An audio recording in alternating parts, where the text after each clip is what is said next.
experience of recent weeks and months and years, it's not good for very much at all, because the big powers in the world, who are the only ones who can really force Israel or any other smaller country to do things, are not getting involved. The only example of pressure we've seen recently is President Trump forcing Netanyahu to accept the beginning of the ceasefire agreement in Gaza and the exchange of prisoners and hostages.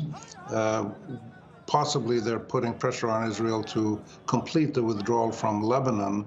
We'll find out soon. But this is the big problem, that Israel, because of the way that it has been given impunity by the world's power, especially the big Western powers that supported it, Great Britain, France, Germany, and the United States, mainly the United States, over the last 30, 40 years, it feels it can do anything it wants to do with its military might anywhere it wants. And we see it now actively attacking, killing, displacing Palestinians in Tulkarm, Jenin, in Jerusalem, in Gaza, other parts of the West Bank, and in South Lebanon.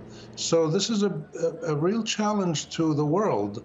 And it's not just a challenge about Israel and Palestine and Lebanon.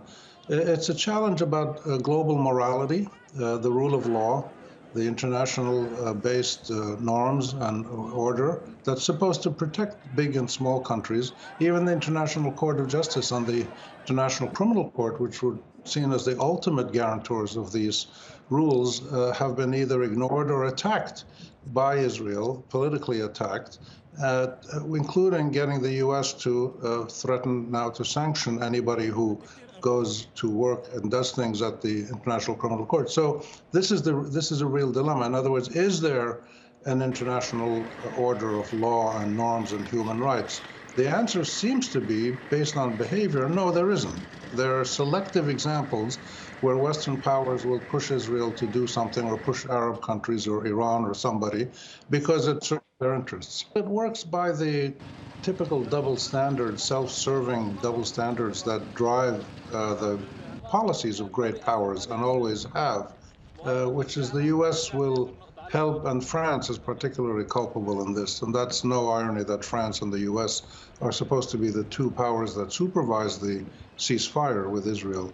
What they do is they give the Lebanese government just enough money to be able to pay the salaries of the soldiers and the bureaucrats so that the country doesn't fully collapse, because the army in Lebanon is the only major national institution that is still viable and credible with the people to a large extent.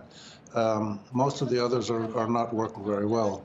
They give it just enough money to stay alive and to do what it's supposed to do to protect Israel, to control Hezbollah, but not enough to be able to defend Lebanon, which is why Hezbollah was born and why Hamas was born, because the governments in the Arab countries were not able to protect their people, and therefore these non-state powerful actors were born, and Israel is now at war with all of them. So this is the great dilemma. To resolve it, you've got to go to the core. The core is the Palestine-Zionism conflict, which became the Arab-Israeli conflict. In Lebanon, Jordan, Syria, Egypt, they got involved in wars with Israel after the initial conflict between Zionism and Palestine and the creation of Israel. So we've got to go to the core, find the mechanism that lets the Israelis live in their state peacefully and gives the Palestinians their state so they can live peacefully. And that would slowly resolve all of the other conflicts that plague the region. Now we're seeing Iran exchanging missiles with Israel and the Yemen and other people. So this is how we have to address this issue. The hypocrisy of the Western powers and others will continue.